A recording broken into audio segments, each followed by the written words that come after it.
नमस्कार। आज भारत में एक बहुत बड़ा मुद्दा उठ चुका है। हम सबके आदर्श, हम सबके ईश्वर श्री हंस भगवान जी, इनकी जो धार्मिक स्थली है प्रयागराज में, इस पर कब्जा हो चुका है।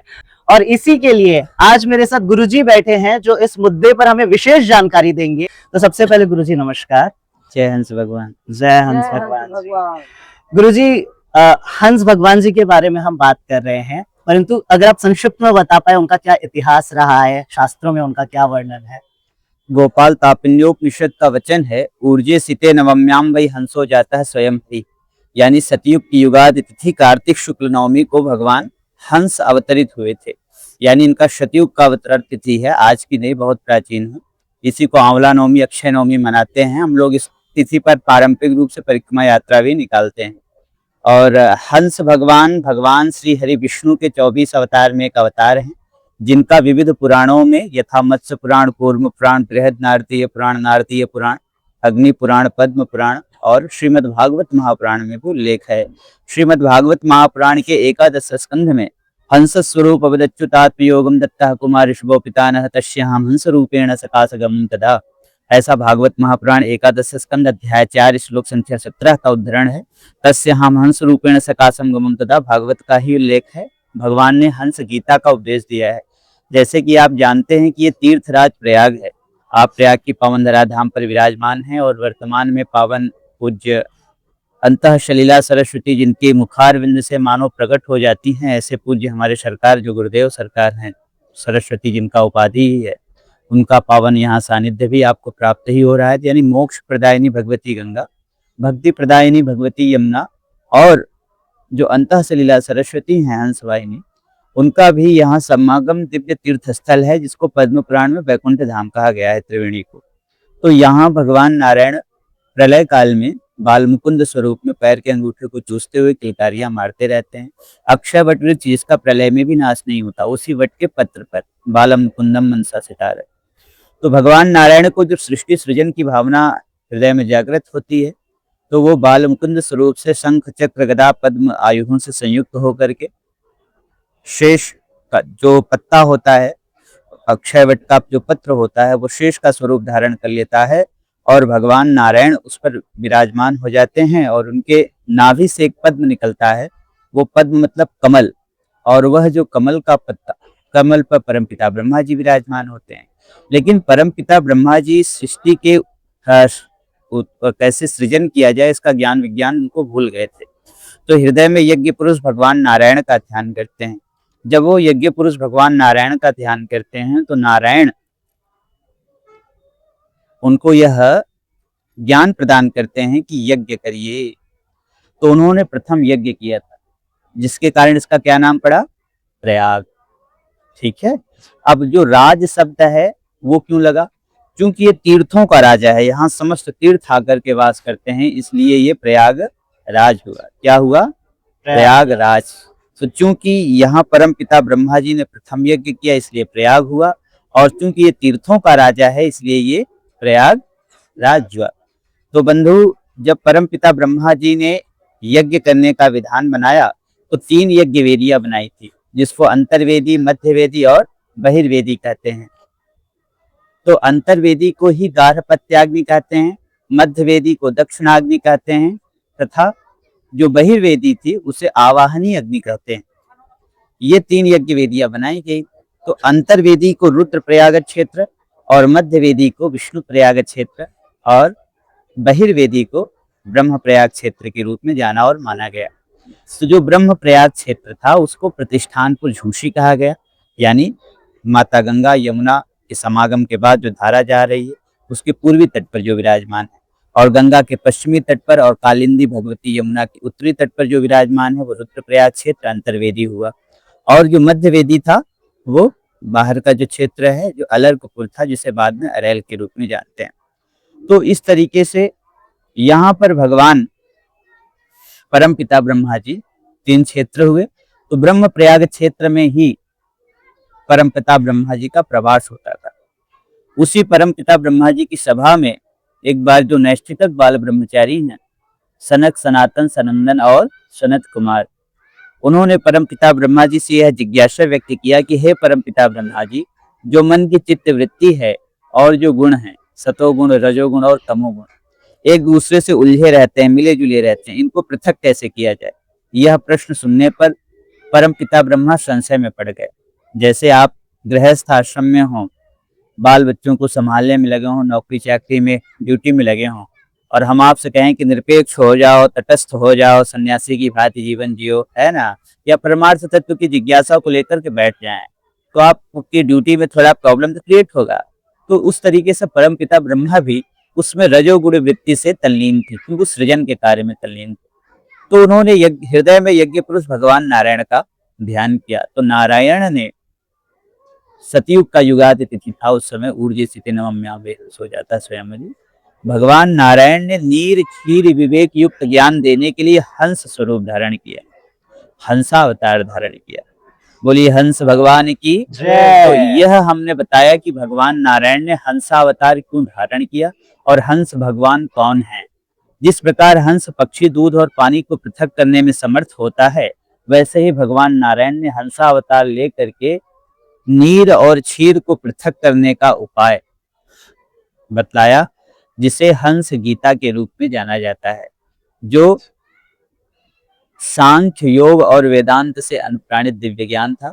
उसमें परमपिता ब्रह्मा जी ने बताया, नारायण ने बताया परमपिता ब्रह्मा जी को और संकादिक ब्रह्मचारियों की, कि पहले तमोगुण का लय रजोगुण में किया जाए, रजोगुण का लय सत्वगुण में किया जाए, सत्वगुण का लय भगवान के स्वरूप में किया जाए, उनके सगुण स्वरूप में किया जाए, और फिर उस भगवान के सगुण स्वरूप का चिंतन करते करते भगवान का जो निर्गुण निर्विशेष स्वरूप है उसका ध्यान किया जाए।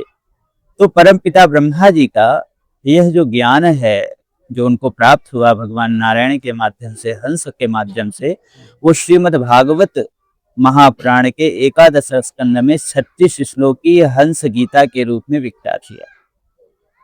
आज जब भी कोई हंसोपाख्यान का उद्धरण करता है तो भगवान हंस का स्मरण अवश्य हो आता है। तो यह स्थान कहाँ है, इसके संदर्भ में महर्षि कृष्ण द्वैपायन वेद व्यास जी ने सबसे प्राचीन पुराण में, मत्स्य पुराण पूर्व पुराण में, राजस्व के दृष्टिकोण से मानो ये लिखा कि उत्तरेण प्रतिष्ठानात् भागीरथ्यास्तु पूर्वतः हंस प्रपतनम नाम तीर्थम त्रैलोक्य विश्रुतम। मत्स्य पुराण पूर्व पुराण अध्याय 106, 32, 35 और 23। यानी प्रतिष्ठान, जिसे बाद में पुरानी झूसी कोहना कहा गया था, उस झूसी कोहना के उत्तरी भाग में और माता गंगा के पूर्वी तट पर हंस भगवान की प्राकट्य स्थली, उनकी जन्मभूमि हंस प्रपतन नामक तीर्थ स्थित है। हंस भगवान विष्णु के अवतार हंस भगवान, प्रपतन में उपसर्ग है, पतन मूल शब्द है, उतरना, नीचे आना या अवतरित होना, जो तीनों लोकों में विख्यात है। अश्वमेध फलं तस्मिन् स्नान मात्रेण भारत यावत् चंद्रस्य सूर्यस्य तावत् स्वर्गे महीयते। यानी हंस तीर्थ में रहते हुए, ये जो आप हंस तीर्थ देख रहे हैं ना, हंस तीर्थ में रहते हुए परम पवित्र हंस कूप के जल से स्नान करने से, आचमन करने से अश्वमेध यज्ञ का फल प्राप्त होता है। कूपम चैव तु तत्रास्ति प्रतिष्ठाने अति विश्रुतम तत्र स्नात्वा देवा संतर्पेत मानुषः। इस पवित्र हंस कूप के जल से तर्पण करने से पितरों का भी उद्धार होता है, उनको कल्याण की प्राप्ति होती, ऊर्ध्वगामी गति की प्राप्ति होती है। इत्यादि पौराणिक आख्यानों से संयुक्त है यह हंस तीर्थ क्षेत्र। और वहीं पर हंस तीर्थ क्षेत्र में ही हंस मंदिर, हंस कूप, संध्या वट वृक्ष, संकष्टहर माधव, गुरु गोरखनाथ जी की तपस्थली आदि निहित है। तो जो संध्या वट वृक्ष है उसके बारे में हमारे पुराण कहते हैं, मत्स्य पुराण, कूर्म पुराण इत्यादि, जैसे कि यहाँ उदाहरण आपके सामने हमने दिया है, अध्याय 106 श्लोक संख्या 43 और अध्याय 35 का श्लोक संख्या 23। ये संध्या वट वृक्ष है। जैसे गंगा के पश्चिमी तट पर अक्षय वट वृक्ष विराजमान है, वैसे ही गंगा जी के पूर्वी तट पर संध्या वट वृक्ष है, जिसके बारे में शास्त्रों में कहा गया, अथ संध्या वटेरम में ब्रह्मचारी जितेंद्रिय उपवासी शुचिः संध्याम ब्रह्मलोकम वाप्नुयात्। तस्माद् द्विजवराः सर्वे गत्वा संध्यावटान्तिके संध्याम उपास्य विधिवत पूजयन्ति च माधवम्। एवं संध्यावटं प्रार्थम उच्यन्ते लोपपातात् प्रसन्नस्याभवत् तेषां श्री संकष्टहर माधवः। तथापि वर्यते संध्यावटाधश्च च आश्रमः तस्मिन् वसति धर्मात्मा श्री संकष्टर माधव। यानी परम पावन पवित्र संध्या वट वृक्ष के नीचे जो भी साधक जितेंद्रिय होकर ब्रह्मचर्य को धारण करके उपवास पूर्वक शुचिता पूर्वक त्रिकाल संध्या करता है, व्रात्र संज्ञा का निवारण होता है। कदाचित संध्योपासन का यदि लोप हो गया है, विशेषकर जो ब्राह्मण क्षत्रिय वैश्य जो द्विज हैं, इनके लिए संध्या वंदन मूल माना गया है भगवती गायत्री का। तो वहां संध्या वंदन करने से व्रात संज्ञा का निवारण होता है, संध्योपासन का लोप का प्रायश्चित होता है। और वहीं पर प्रयाग के द्वादश माधव में जो नवे माधव हैं, भगवान संकष्टहर माधव, उनका मूल स्थान भी संध्या वट वृक्ष बताया गया है। जैसे कि ये शताध्यायी का श्लोक आपके सामने दिखाया गया, अध्याय 75 श्लोक संख्या 38। ठीक है, प्रयाग महात्म्य पद्म पुराण अंतर्गत है ये। तो ऐसे परम पवित्र हमारा जो संध्यावट वृक्ष है और वहां पर विराजमान संकष्टहर माधव हैं, उनकी ये महिमा बताई गई। और साथ ही यह स्थल इसी संध्यावट वृक्ष के नीचे गुरु गोरखनाथ नाथ परंपरा के जो योगी हुए, गुरु गोरखनाथ और उनके गुरु मत्स्येंद्र नाथ ने भी तपश्चर्या किया हुआ था।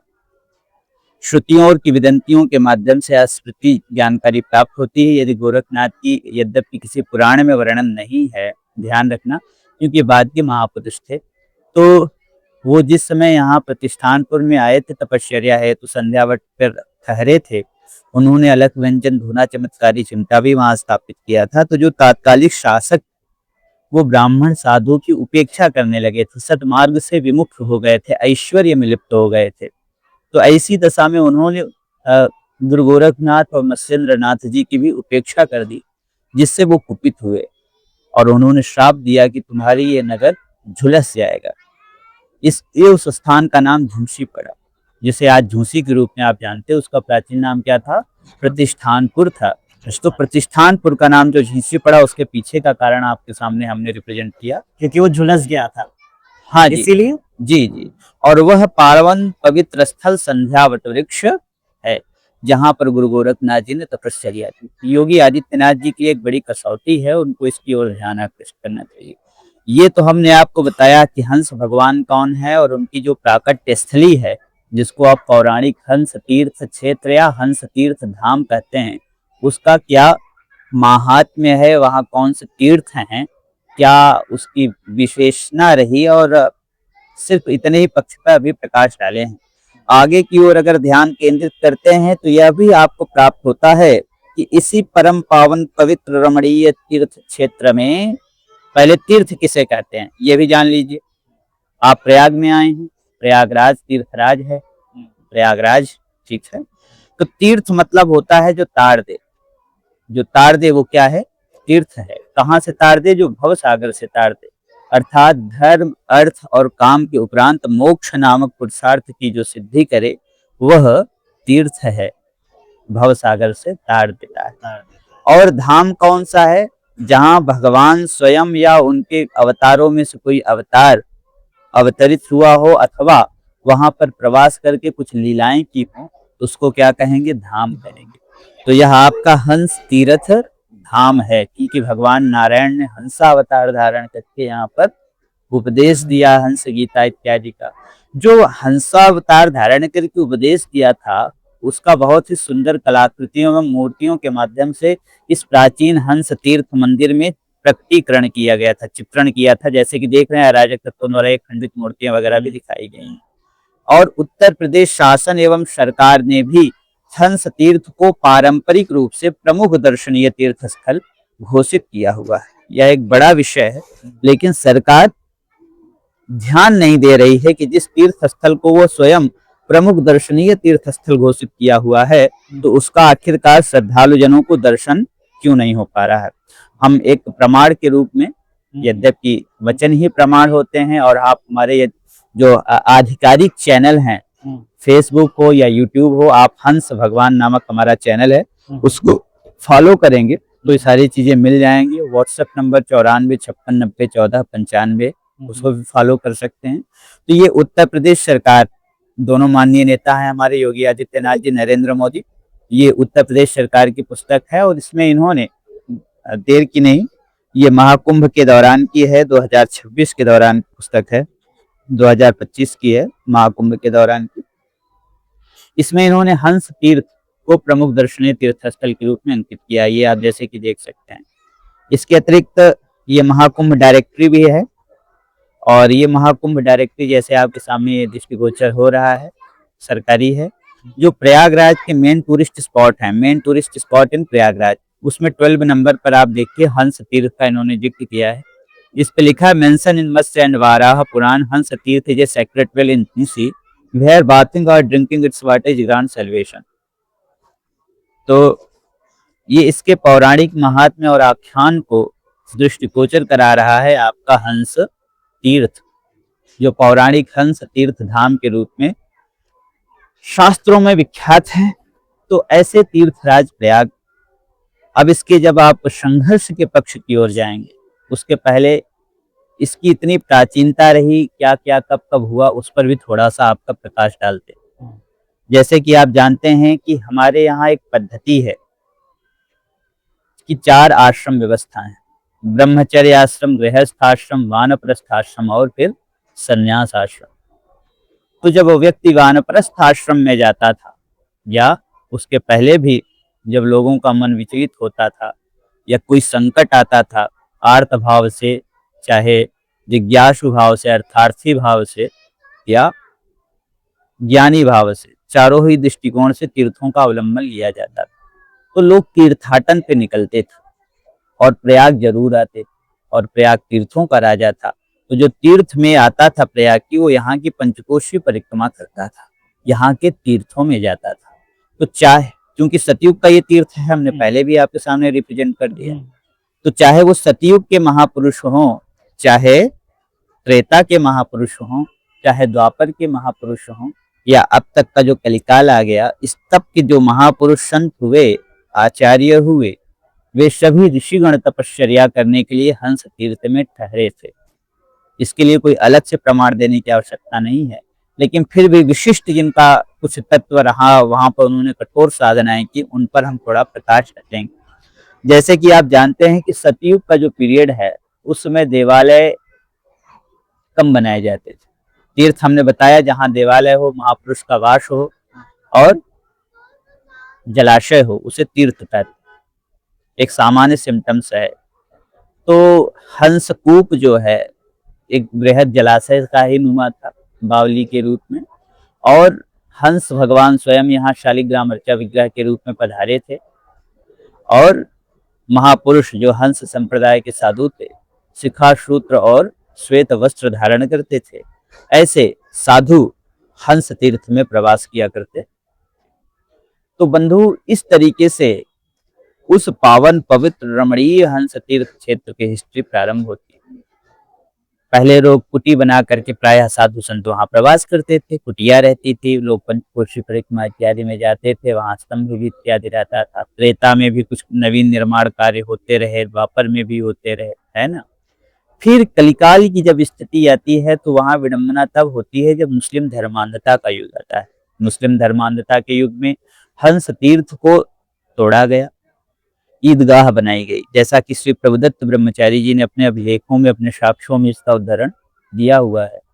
हमारे पास साक्ष्य भी रखे हैं, चाहेंगे तो देख भी सकते हैं। तो मान्यवर, अब हम आपका दृष्टिपात कराना चाहेंगे कि क्या हुआ उस कालक्रम में, क्योंकि कालक्रम का जब हम बात करें और आपको प्रमाण भी दिखाते चलें, तब आपको भी अच्छा लगेगा कि हाँ बाबा जी ठीक कह रहे हैं, नहीं तो ऐसा मानेंगे कि बाबा जी तो हवा टाइट टाइट कर रहे हैं।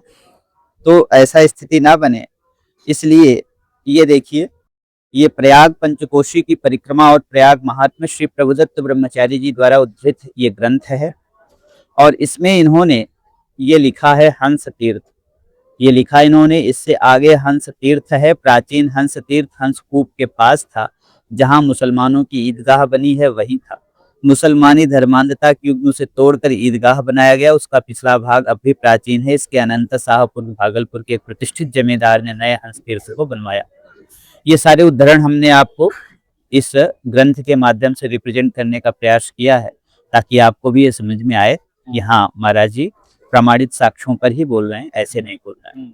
तो ज्यादा अभिलेखीय साक्ष्य आपको बाद में दिखाएंगे, अभी जो हमारे वचन हैं उनको आप ध्यान से। तो हमने जैसे आपको बताया कि इस प्रकरण पर जब उसे तोड़ा गया तो नहीं बनी। बगल में कहने का तात्पर्य अहिल्याबाई होलकर के पीरियड में भी तीर्थों को जागृत किया गया था, तो उसमें मूवमेंट भी पूरा चला था तीर्थों को जागृत करने के लिए। हंस भगवान से ही निम्बार्क संप्रदाय की परंपरा चली है। अच्छा, ये भी ध्यान रखिएगा, जो उनके प्रथम आचार्य ये हंस भगवान ही हैं। हंस भगवान ने जो गोपाल मंत्राज का उपदेश दिया है सनकादिक ब्रह्मचारियों को, सनकादिक मुनि के माध्यम से नारद मुनि को प्राप्त हुआ है। नारद मुनि जी के माध्यम से निम्बार्काचार्य जी ने प्राप्त किया है। निम्बार्क की अच्छी खासी पीठ है अजमेर में, राजस्थान, ध्यान रखने का विषय। यद्यपि हंस भगवान तो सभी हैं, पर्टिकुलर किसी संप्रदाय के नहीं है, ध्यान रखिएगा। सभी वैष्णवों का अधिकार है, सभी शांकर का। जैसे जगन्नाथपुरी में हमारा देखिए जगन्नाथ भगवान नारायण ही तो हैं, लेकिन वो आचार्य शंकराचार्य जी ने वहाँ पर उनको जागृत किया, उनको उद्भाषित किया। बद्र विशाल में भी, केदारनाथ में भी और द्वारका शारदा पीठ पर भी। तो ये मान करके चलना कि पर्टिकुलर कोई संप्रदाय ही उसके लिए अधिकृत है, ये ठीक नहीं है। लेकिन हाँ, उनका दायित्व अधिक बनता है कि उनको अपने तीर्थ के प्रति जागृत करना चाहिए। तो निम्बार्क परंपरा के ही एक दिग्विजयी संत थे केशव काश्मीरी भट्टाचार्य जी। केशव काश्मीरी भट्टाचार्य जी ने इस तीर्थ स्थान को जागृत भी किया था और इसको उद्भाषित करने में अहम भूमिका भी निभाई थी। अब जब केशव काश्मीरी भट्टाचार्य जो निम्बार्क परंपरा के एक दिग्विजयी संत थे उनका नाम ले रहे हैं, तो उसके संदर्भ में एक आपको आख्यान भी हम दिखाना श्रेयस्कर समझते हैं, ताकि तथ्य प्रमाणित मान लिए जाएं और प्रमाण के साथ ही उस पर कुछ काम भी हो। ये हम आपको अभिलेख दिखा रहे हैं, निम्बार्काचार्य स्वामी श्री ललित कृष्ण जी महाराज द्वारा प्रस्तुत है। निम्बार्क पीठ से ही प्रकाशित है ये ग्रंथ, उसकी फोटोकॉपी हमने ले रखी थी। और ये इसमें आप देख सकते हैं हंसकूप हंस तीर्थ का उल्लेख किया गया है। ये हंस तीर्थ नामक स्थान है जो हंस संप्रदाय के साधुओं का एक आश्रम है। ये लोग शिखा सूत्र रखते हैं एवं श्वेत वस्त्र धारण करते हैं, जैसे कि हम आपके सामने रिप्रेजेंट हो रहे हैं। इस स्थान पर हठ योग के सिद्धांत के अनुसार शरीर के आंतरिक स्थलों को स्थूल रूप में दिखाने का उद्योग किया गया है। बीच में कुछ मूर्तियां हैं जिनका संबंध ध्यान योग इत्यादि से भी है। और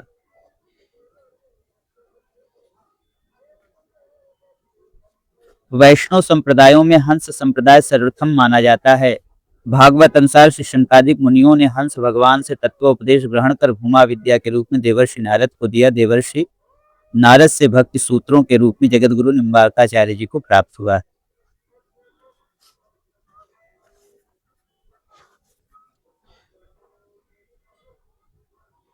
और ये तीर्थ एवं तीर्थराज प्रयाग श्याम सुंदर सिंह निम्बार्काचार्य पीठ का ये ग्रंथ है। और इसमें बताया गया है हंस कूप स्थल केशव काश्मीरी भट्टाचार्य जी, जो कि जगत गुरु निम्बार्काचार्य पीठ के प्रसिद्ध संत थे, का स्थापित किया हुआ वैष्णव संत का मंदिर है। इसी के निकट आसुभीर जी की गुफा वगैरह भी है। ये सारी चीजें यहाँ पर उद्धृत की गई। तो इन पौराणिक आख्यानों से युक्त है एक वृत्तांत में हमने आपको प्रमाण भी दिखाया कि निम्बार्क परंपरा के जो केशव काश्मीरी भट्टाचार्य जी थे उन्होंने हंसकूट को जागृत किया हुआ था। इसी कालावधि में फिर वर्तमान में जैसे कि आपने देखा कि एक भागलपुर के क्षत्रिय जमींदार थे जिनका नाम क्या था, ठाकुर प्रसाद। हंस संप्रदाय जब उन्होंने स्वीकार किया तो उनका नाम पड़ा था आत्मा हंस। क्या नाम पड़ा? आत्मानंद, आत्मा हंस, आत्मा हंस, आत्मा हंस, विज्ञानानंद हंस, राघव हंस, ऐसे कई सारे हंस हुए वहां से। तो जो आत्मा हंस जी थे उन्होंने हंस तीर्थ मंदिर का जो वर्तमान स्वरूप है उस स्वरूप में उसको जागृत किया था। वो स्वरूप क्या है? वो स्वरूप उसकी एनाटॉमी और फिजियोलॉजी को हम दिखाने के लिए आपके सामने एक ग्रंथ है प्रयाग प्रदीप, जो बेसिकली इंडियन आर्कोलॉजी के लिए दिग्दर्शित हुई, प्रकाशित हुई। उसका उद्धरण आपके सामने रिप्रेजेंट करेंगे ताकि उस प्रयाग प्रदीप के माध्यम से आप कुछ समझ सकें। जैसे कि आपके सामने ये जो चित्रण हम कर रहे हैं ये प्रयाग प्रदीप है। ये 1937 में ब्रिटिश काल की पीरियड में प्रकाशित ग्रंथ है, हिंदुस्तान एकेडमी से आर्कोलॉजी सोसाइटी के लिए प्रकाशित है। इसमें ये झूसी के हंस तीर्थ का मानचित्र आपके सामने दिखाया गया है कि किस प्रकार से यहाँ मानचित्र हैं। ये हंस कूप है, ये कुंडलिनी है, और यहाँ पर अष्ट सिद्धियां नवनिधियां हैं, और सुषुम्ना कूप है, स्नान गृह, वृक्षा भवन है, त्रिकुटी है, दोनों तरफ आज्ञा चक्र है, मेरुदंड है, 21 फीट ऊंचा स्तंभ, उसके आगे नारद जी की मूर्ति, फिर मानसरोवर है जहाँ पर सनक, सनातन, सनंदन और सनत कुमार को दिखाया गया है, और साथ ही गणेश इत्यादि की प्रतिमा, और फिर भ्रमर गुफा जो गहरी गुफा है जहाँ तपश्चर्या किया, गंगा द्वार, यमुना द्वार, अप्रैल के 2 बंगले हैं, राम जानकी जी का मंदिर, राधा कृष्ण का मंदिर है, उभट पीठ है, और फिर यहीं पर एक हिंडोला लटक रहा है जो शिष्यालिक ग्राम रूपी हंस भगवान यहाँ पधारे हैं। फिर उनके आगे शून्य महल है, शून्य शिखर है, बंकनाल है, सुषुम्ना द्वार है इत्यादि। ये जो इसकी एनाटॉमी फिजियोलॉजी है, जिसको सरकार ने भी लिखा है कि ऐसा दर्शनीय तीर्थस्थल, ऐसा मंदिर पूरे विश्व में कहीं नहीं है, उस चीज का हमने बताया। यदि इसके मंदिर की एनाटॉमी और फिजियोलॉजी में जाएंगे तो बहुत कुछ है। ये इन्होंने लिखा भी है, यह आपको सरकारी पुरातत्व विभाग की ओर से सुरक्षित कर दिया, यानी ब्रिटिश पीरियड में एक सुरक्षित मोन्यूमेंट्स था। तो यह हमने एक बात बताई आपको कि ऐसे हंस तीर्थ मंदिर को उन्होंने जागृत किया था। फिर कालक्रम से स्थिति ये आई कि वर्तमान समय में आज से लगभग कुछ समय पूर्व श्री प्रभुदत्त ब्रह्मचारी एक परम वैष्णव संत थे, उन्होंने भी संध्यावट वृक्ष के नीचे ठहर करके तपश्चर्या किया, वहां से सिद्धियां अर्जित की, और उनका जब जीवन काल व्यतीत हुआ, फिर एक राक्षस, एक दैत्य, एक कालनेमी, एक ऐसा ईसाई मिशनरी और संत प्राणी व्यक्ति का उत्पन्न होता है जो कि हमारे तीर्थ स्थलों को बहरूपिया कालनेमी का स्वरूप धारण करके उस पर जबरदस्ती षड्यंत्र करके आक्रमण करना शुरू कर देता है। जो मुस्लिमों के द्वारा किया गया उसका तो वृत्तांत बताया ही। उनका नाम था सत्य नारायण सिंह स्वयंभू योगी सत्यम। यहाँ पर सत्यम क्रिया योग संस्थान वर्तमान समय में चला रहे हैं और योग के नाम पर भोग को प्रश्रय दे रहे हैं, यानी यम नियम निरपेक्ष ध्यान समाधि को सिखाना, सत्य, हिंसा, अस्तेय, अपरिग्रह, ब्रह्मचर्य, शौच, संतोष, तप, स्वाध्याय, ईश्वर प्राणिधान का अवलंबन लिए बगैर सीधे योग इत्यादि के नाम पर तीर्थों पर जबरदस्ती कब्जा करना, अपने बाहुबल का प्रयोग करके अब उसके अस्तित्व को भी नकार रहे हैं। तो वो दर्शन आज से प्रतिबंध डाल रहे हैं। तो इसको लेकर के फिर हम लोगों ने जो कार्रवाइयां की है और उन्होंने क्या किया है, क्या षड्यंत्र किया, कैसे षड्यंत्र किया, कैसे हमारे तीर्थ पर कब्जा कर लिया, उसमें हम लोग क्या कर रहे थे, यह एक अलग भाग हो जाता है। लेकिन अभी पूर्व की जो स्थिति थी वो आपके सामने डिफरेंट क्लियर हुआ कि हंस भगवान कौन है, इनका प्राकट्य स्थली कहाँ है, इनका पुराणों की क्या महात्म्य है और इस महत्ता से लोगों का क्या संबंध है। ये तथ्य आपके सामने हमने प्रस्तुत किए। जो पुराणों की आख्याएं दी उनके भी प्रतिलिपियां हैं। विष्णु सहस्त्र नाम स्रोत में 1000 नाम में भगवान का हंसावतार का उल्लेख आता है। इन प्रतिलिपियों को दिखाने का कोई स्रोत नहीं, क्योंकि हमने सीधे सीधे मंत्र संख्या आपको बता दिया है, तो उसको दिखाने की आवश्यकता नहीं। सरकार ने इसे प्रमुख दर्शनीय स्थल घोषित किया, ये तो आपको हमने पहले ही दिग्दर्शित कर दिया है। अब तीर्थांक एक गीता प्रेस गोरखपुर से प्रकाशित अंक है, उसमें प्रयाग की पंचकोशीय परिक्रमा के बारे में वर्णन किया है। इन्होंने हंस तीर्थ इत्यादि का भी वर्णन किया है। संकष्खर माधव को झूसी में हंस तीर्थ के पीछे संध्यावट के नीचे ही बताया है। और उसी के आगे जब हम बढ़ते हैं उस हंस तीर्थ से आगे की ओर, तो इसमें स्पष्ट उदाहरण मिलता है कि पुरानी झूसी तथा नई झूसी के मध्य हंसकूप नामक कुआं है। इसके पास हंस तीर्थ नामक कुंडलिनी योग के आधार पर बना मंदिर है, जिसके पूर्व द्वार के पास संध्यावट तथा संकष्खर माधव का भग्न मूर्तियां हैं। और चित्र में जैसे कि आप देख रहे हैं संध्यावट के नीचे संकष्खर माधव को दिखाया भी गया है।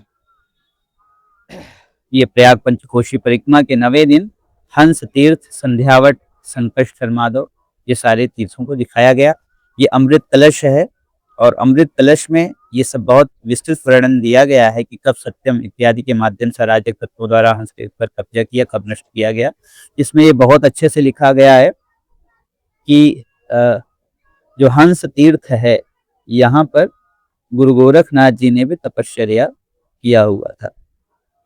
ये इस समय प्रतिष्ठानपुर झूसी के नाम से जानी जाती है। परंपरा से संध्यावट प्रतिष्ठानपुर झूसी भगवान गोरखनाथ तथा उनके गुरु भगवान मत्स्येंद्र नाथ आदि नाथों की तपस्थली मानी जाती है। प्रसिद्ध है। भगवान गोरखनाथ और उनके गुरु मत्स्येंद्र नाथ ने रुष्ट होकर श्राप दिया था, जिससे झूसी उलट गई या झुलस गई, इसी का अपभ्रंश झूसी शब्द है। तो इसका हमने पौराणिक ये अभिलेख जो साक्ष्य था वो भी आपके सामने रिप्रेजेंट किया। और जैसे कि हमने कहा कि हमारे जनपद प्रयागराज के पंचकोशी द्वादश माधव एवं बहिर्वेदीय परिक्रमा स्थल भगवान विष्णु के हंसावतार की जन्मभूमि है, जिसमें हंस मंदिर, हंस कूप, संध्यावट वृक्ष, श्री शंकर माधव गुरु गोरखनाथ जी आदि तपस्वियों की तपस्थली आदि निहित है।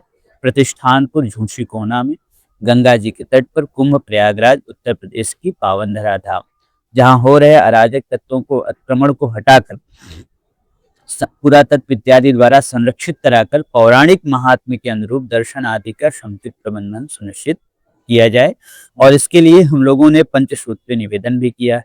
पहला ये कि हर जगह जैसे सरकार कॉरिडोर बना रहा है, वैसे ही हंस तीर्थ क्षेत्र को मुक्त कर एक सुलभ मार्ग प्रशस्त किया जाए, यानी 11 बनाया जाए, कॉरिडोर बनाया जाए।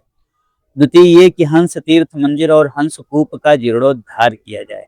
तृतीय ये कि संध्या वट वृक्ष के नीचे भगवान शंकर माधव की पुनः स्थापना की जाए। चतुर्थ ये कि पुरातत्व एवं पर्यटन विभाग आगे आए और वहां पर अपना बोर्ड स्थापित करें, प्रमाणित करें, जैसे हर जगह इनका बोर्ड स्थापित होता है। वैसे तो आप तपस्थली को भोगस्थली बनाने पहुंच जाते हैं, हमारे त्रिवेणी संगम इत्यादि पे कब्जा कर लेते हैं। और माननीय मुख्यमंत्री योगी आदित्यनाथ जी कह रहे हैं कि हम तीर्थों को जागृत कर रहे हैं, संभल में तीर्थों को खुदवा भी रहे हैं। यहीं प्रयाग में आते हैं, बगल में हंस तीर्थ है, गुरु गोरखनाथ जी की तपस्थली है, क्या इतना भी उनको संज्ञान नहीं? तो उस हंस तीर्थ और गुरु गोरखनाथ जी की तपस्थली को उद्घोषित करें, ये भाव बताया।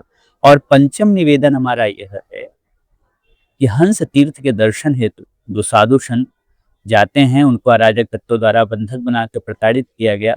मुकदमा अपराध संख्या 64/2023 को पूर्ण रूप से निरस्त करते हुए अराजक तत्वों पर दर्ज मुकदमा अपराध संख्या 231/24 झुंसी थाना कमिश्नरेट प्रयागराज में त्वरित कार्रवाई करते हुए संतों को न्याय प्रदान किया गया। ये पंचसूत्री निवेदन है। तो हमने आपको बताया कि इसी अनुक्रम में क्या हमारे पास प्रमाण रहे, कब हुआ, कैसे हुआ, वो घटना सुनिए। समय है लगभग फर्जी इंदिराज हुआ था 1992 में, भूमि घोटाला। उस फर्जी इंदिराज के तहत सत्यम जो थे, उन्होंने अराजक तत्वों ने कुछ पंडों के नाम पर स्थानीय भूमि फर्जी रूप से चढ़वा दी और स्वयं इन्क्रोचमेंट करना शुरू कर दिए। जब स्थानीय संतों को यह बात चली तो उन्होंने एसडीएम फूलपुर के यहाँ शिकायत की। एसडीएम फूलपुर ने संज्ञान लिया, फर्जी इंदिराज को निरस्त कर दिया और अब अवैध कब्जा हटाने को ऑर्डर दे दिया। लेकिन प्रभाव था, प्रभावशाली थे, बंदूक के बल पर, लाठी के बल पर बने रहे और बोर्ड ऑफ रेवेन्यू गए। बोर्ड ऑफ रेवेन्यू ने एक तरफा गलत निर्णय दिया और कहा जिसमें संध्यावट हंस तीर्थ है, ये कदीमी का क्षेत्र है, इतनी जमीन कहीं और ग्राम सभा को दे दी जाए, क्योंकि ग्राम सभा की संपत्ति है, क्रिया योग संस्थान दे दे। अब बात यह है कि आप जमीन अगर मान लीजिए कहीं दे भी रहे हो तो संध्यावट कहाँ जाएगा भाई? संध्यावट को आप कहीं थोड़ी ना दे सकते हैं। और दूसरी चीज, ग्राम सभा की संपत्ति क्यों दूसरी जगह दे दी जाए, क्यों यहाँ इलीगल इन्क्रोचमेंट किया गया?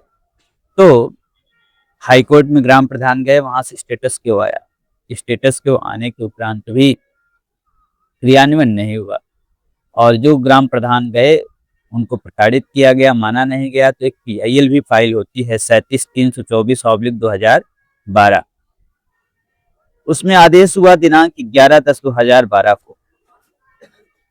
ये आपको हमने दिखाया पर्टिकुलर संध्यावट वृक्ष जो अराजी संख्या 11 है, जिस पर स्टेटस के ऑर्डर है, जिसका आज भी कंप्लायंस नहीं हुआ, आज भी ये पेंडिंग पड़े हुआ है। तो कोर्ट में गए लोग। हंस मंदिर आज विशुद्ध रूप से आबादी है, आज भी है, कोई विवाद नहीं है, लेकिन फिर भी उस पर भी कब्जा कर लिया है माफिया ने। हंस कूप का भी लेटेस्ट 2 साल पहले कब्जा किया है। तो PIL पड़ी और PIL में रिस्पोंडेंट ये क्रिया योग सत्संग समिति को पार्टी बनाई गई है। तो उसमें कोर्ट ने कहा कि worshipper should not be restrained to attend the temple. Party बनाए गए कौन कौन थे? DM थे, SDM थे, उत्तर प्रदेश सरकार थी, सत्यम क्रिया योग संस्थान थे और उनके अतिरिक्त PDA यानी विकास प्राधिकरण। तो इन सब के सामने कोर्ट ने क्या निर्णय दिया कि worshipper should not be restrained to attend the temple, उपासकों को मंदिर में प्रवेश से नहीं रोका जा सकता है। लिहाजा रोका जा रहा है, ऐसी पीआईएल पड़ी थी। तो पीआईएल कोर्ट ने जवाब तलब किया, जवाब मांगा रेस्पोंडेंट बॉडी से। तो क्रिया योग संस्थान सहित संबंधित जितने प्रतिवादी थे उन्होंने कहा कि हम किसी को दर्शन से रोक नहीं रहे हैं। तो कोर्ट ने इस चीज को मेंशन किया कि however the learned counsel appearing for the respondents has categorically stated that the respondents are not restraining any devotees or worshipper to visit the temple. यानी प्रतिवादी गण किसी भी उपासक श्रद्धालु को मंदिर में प्रवेश से नहीं रोक रहे हैं।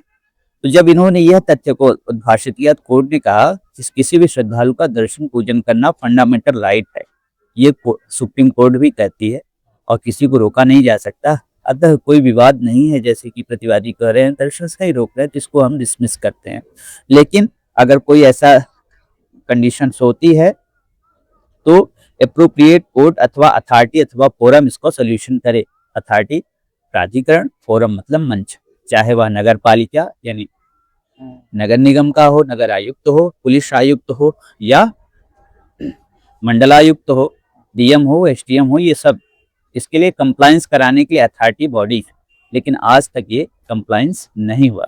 ये हमने आपको स्थिति बताते चले और उसके पूर्व ही हम ये माननीय मुख्यमंत्री जी का जो लेटर आया था वो आपके सामने लेटर भी प्रस्तुत कर रहे हैं। प्रमुख सचिव के माध्यम से उन्होंने अपने लेटर पैड पे भेजा था और ये स्टेट आर्कोलॉजी की रिपोर्ट है, जिसमें उन्होंने स्वयं लिखा कि यह तीर्थ स्थल प्रयागराज मुख्यालय से 8 की दूरी पर सत्यम क्रिया योग संस्थान श्री कैलाश धाम आश्रम के मध्य में स्थित है। प्रसिद्ध पौराणिक हंसावतार की जन्मभूमि पर हंस मंदिर, हंसकूप, संध्यावट और संकट हरमाधव स्थित है।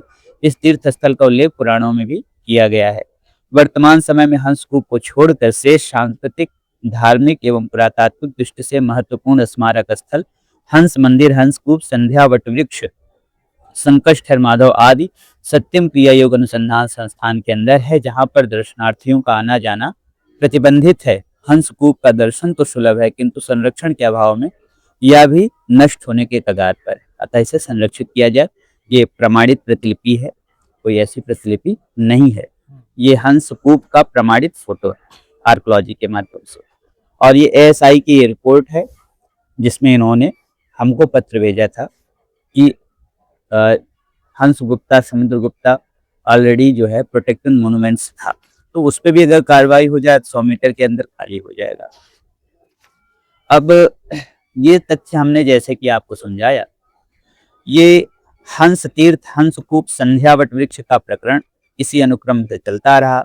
सांसद इत्यादि की भी रिपोर्टें आती रही, पुलिस आयुक्त की रिपोर्टें आई, पुलिस विभाग की आई, राजस्व विभाग की आई, नगर निगम की आई, विकास प्राधिकरण की आई, और साथ में जो अपराधी है जो इनक्रोचमेंट किया है लगभग उस पर 35-40 क्रिमिनल केसेस भी हैं।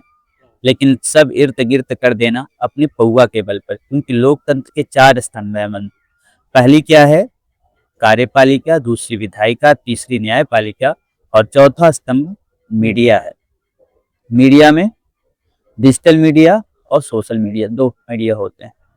तो जो प्रेस है और जो प्रिंट मीडिया है वो बिक जाती है। प्रायः देखा जाए ऐसे माफियाओं का तो बिकी होती, तभी तो इस प्रकरण, इतने महत्वपूर्ण प्रकरण को मुख्यमंत्री के सामने रिप्रेजेंट नहीं किया जा रहा है। तो एक ये कारण हुआ। तो इसलिए सोशल प्लेटफॉर्म से हमारा ये आह्वान है, जिसको आप फॉलो चल रहे हैं, आप इस तरीके से इसका प्रचार प्रसार करिए, इस प्रमाणित तथ्यों को प्रसारित करिए कि अपने आप ये जो डिजिटल मीडिया इस पे काम करे, न्यूज चैनल्स इस पे काम करें। बड़े बड़े चैनल्स हैं, राम जन्मभूमि का श्रेय सभी ले रहे हैं, चाहे वो योगी हो या मोदी हो या कोई मठाधीश का धर्म का ठेकेदार हो। कृष्ण जन्मभूमि का श्रेय सभी ले रहे हैं, लेकिन जो भगवान विष्णु के हंसावतार की जन्मभूमि है उसके नष्ट होने का कलंक कौन अपने सिर पर धारण कर रहा है जी? क्यों नहीं धारण कर रहा है? बोलिए। हंस तीर्थ भी तो इन्हीं दोनों माननीय आदर्श नेताओं के युग में ही क्षतिग्रस्त हो रहा है, नष्ट हो रहा है, जबकि इनको संज्ञान भी दिया जा रहा है। तो क्यों? क्योंकि सफलता के 3 सूत्र हैं। पहले संगठन, जागरूकता, लोग जागरूक हों, जागरूक होने के बाद एक सही मंच पर सही व्यक्ति के नेतृत्व में एकत्रित हों, संगठित हों। जैसे हमारा जो प्रकल्प है, आप हमसे जुड़ें, हमारे नेतृत्व में जुड़ें, संगठित होइए। और तीसरा, उस संगठन के उपरांत संघर्ष किया जाता है। अब ये लोकतंत्र है, 100 में से 70 लोग कहते हैं ये गुलाब नहीं कमल का फूल है, तो वह कमल का फूल माना जाता है। लेकिन 30 भले अच्छे हों, कहा तो नहीं नहीं ये गुलाब है, ये गुलाब है, वो नहीं माना गया। इसलिए बंधु हमारा यह निवेदन है, ये राम राज्य तो है नहीं कि कोई ब्राह्मण साधु पहुंच जाए तो तत्काल राजा नाम न्याय प्रदान कर देंगे। कोर्ट की स्थिति आप देख ही रहे हैं, कितनी दिशाहीनता का परिचय दिया जा रहा है, तो उससे बहुत अपेक्षा किया जाना उचित नहीं है। इसमें लोकतंत्रात्मक विधि से संघ बहुत महत्वपूर्ण है और उस संघ के लिए मैं व्यास मुनि राष्ट्रीय धर्म रक्षक संघ के माध्यम से आप सबका आह्वान करता हूं कि मजबूत संघ प्रदान करिए। आप जुड़िए, हमारे सभी चैनल से जुड़िए, हमारे संपर्क सूत्र पे आइए, हमसे मिलिए और इस प्रकल्प को जोड़िए। हम समष्टि और व्यष्टि दोनों स्तर पर काम कर रहे हैं। व्यष्टि का कार्य हमारा ग्राउंड लेवल पर जो स्थानीय समस्याएं हैं, चाहे वाहन से तीर्थ हो इत्यादि की समस्या, और जो समष्टिगत समस्या है वो निरपेक्ष समस्या है, यानी हिंदू राष्ट्र। हिंदू राष्ट्र, ये हिंदू राष्ट्र राम राज्य का हिंदू राष्ट्र होगा। ये वो हिंदू राष्ट्र होगा जहाँ गोभिर विप्रैश्य वेदैश्य सतीभिः सत्यवादिभिः अलुब्धैर दानशीलस्य सप्ते धारते महिम। जो पृथ्वी के धारक तत्व हैं ये सभी मजबूत रहेंगी, ये सुरक्षित रहेंगी, यानी गौ वेद विप्र संत भगवत विग्रह धार्मिक ग्रंथ गंगा गायत्री ये सब संरक्षित होंगी, संवर्धित होंगी। ऐसे हम हिंदू राष्ट्र की परिकल्पना करते हैं जिसका मार्गदर्शन हमारे पूज्य गुरुदेव सरकार देते हैं।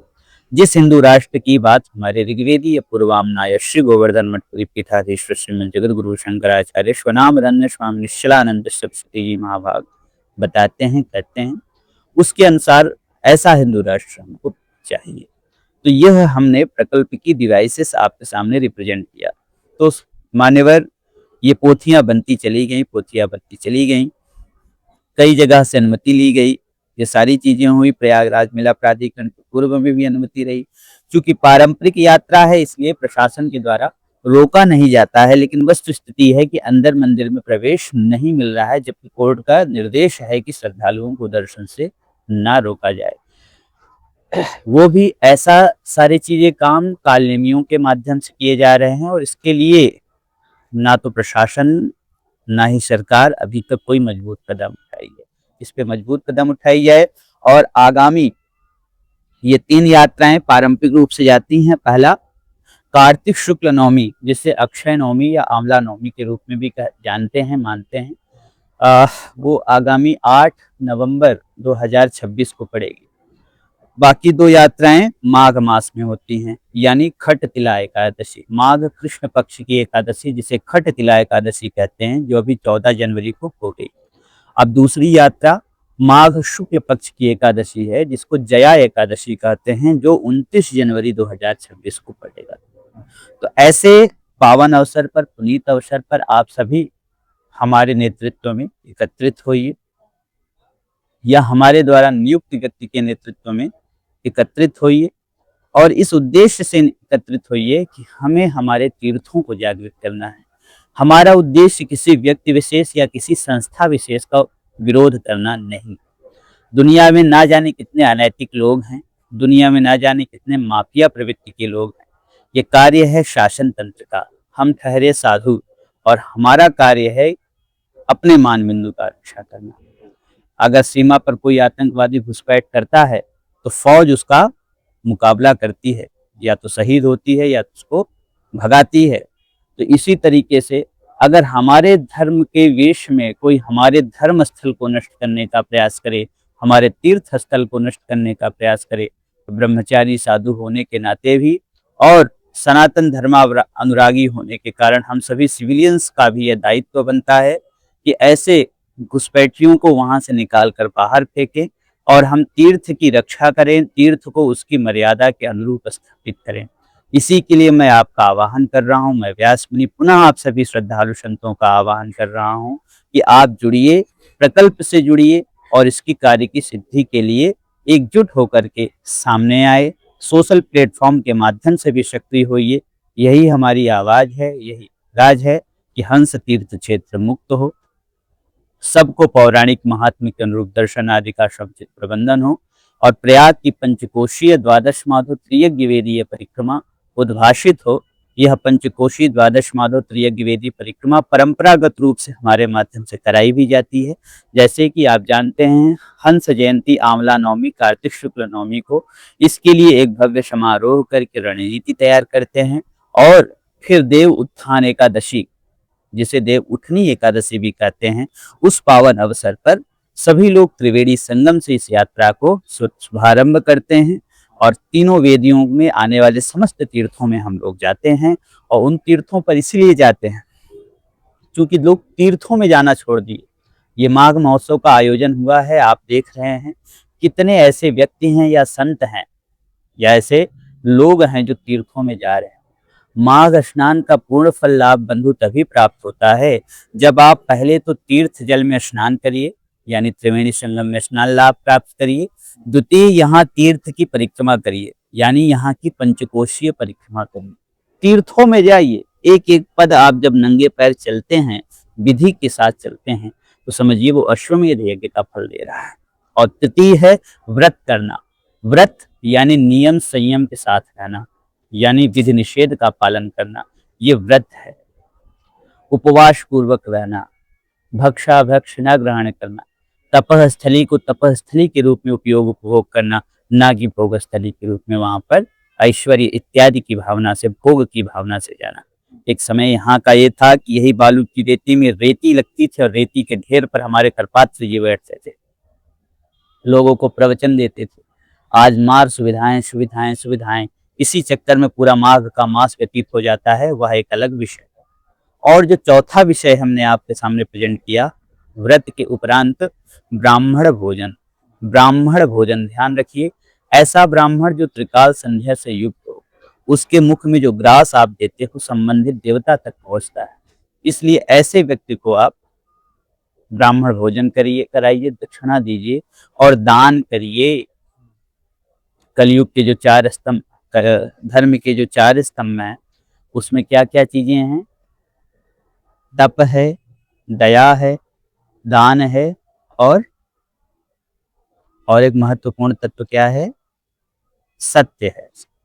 तो सत्य तो सतयुग के बाद लुप्त होने को आ जाता है।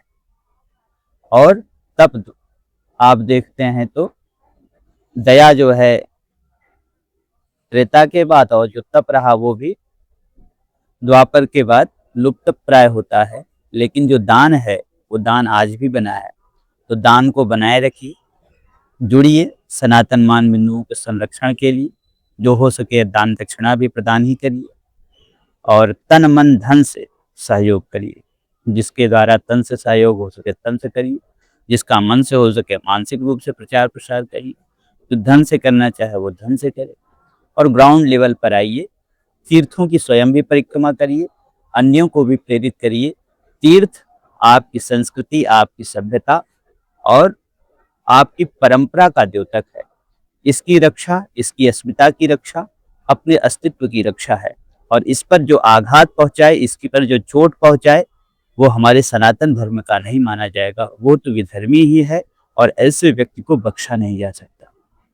हमारी तो इतना ही मात्र निवेदन था कि हमें हमारे हंस तीर्थ संध्या वट वृक्ष के दर्शन का समुचित प्रबंधन कर दिया जाए।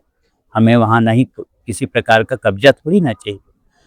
इसी के साथ मैं अपने वाणी को विश्राम देता हूँ। आप सभी जुड़िए, आइए, बोलिए हंस भगवान की जय, हंस जन्मभूमि की, पौराणिक हंस तीर्थ धाम की, हंस तीर्थ मंदिर की, हंस कूप की, संध्या वट वृक्ष तीर्थ की, श्री संकष्टहर माधव की, श्री द्वादश माधव की, प्रयाग पंचकोशीय परिक्रमा की, गंगा यमुना सरस्वती त्रिवेणी संगम की, तीर्थराज प्रयागराज महाराज की, माघ महोत्सव की, खटतिला एकादशी की, जया एकादशी की, धर्म की, अधर्म का नाश, प्राणियों में विश्व का, गौ माता की, गौ हत्या बंद हो, भारत अखंड हो, संविधान शास्त्रीय हो, हर हिंदू सेना हो, हर हिंदू सनातनी हो। हम भारत भव्य बनाएंगे, हम हिंदू राष्ट्र बनाएंगे, हिंदू सर से मानसर तक भारत बृहद बनाएंगे, हम भारत भव्य बनाएंगे, हम हिंदू राष्ट्र बनाएंगे।